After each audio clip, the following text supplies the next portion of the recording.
যে শহরের রাস্তায় একদিন দাঁড়িয়ে এক যুবক উদ্দীপ্ত ভাষণ দিত, কিন্তু শোনার মতো কেউ থাকতো না, আজ সেই রাস্তাগুলোই গর্জে উঠেছে করতালিতে।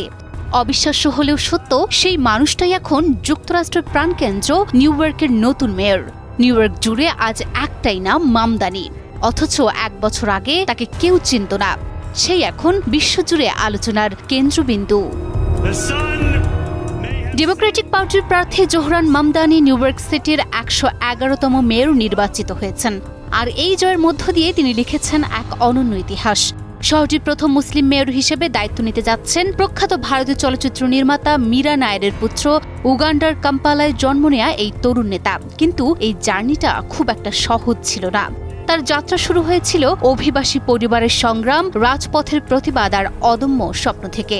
1 বছর আগের আর 1 বছর পরের মামদানির এখন আকাশ পাতাল ফারাক।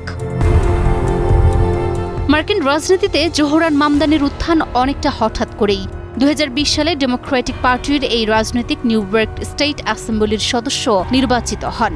এরপর 2024 সালের অক্টোবরে যখন জোহরান মামদানি নিউ ইয়র্ক সিটির মেয়র পদে প্রতিদ্বন্দ্বিতা করার ঘোষণা দেন, তখন তিনি ছিলেন প্রায় সবার কাছেই একেবারেই অপরিচিত মুখ।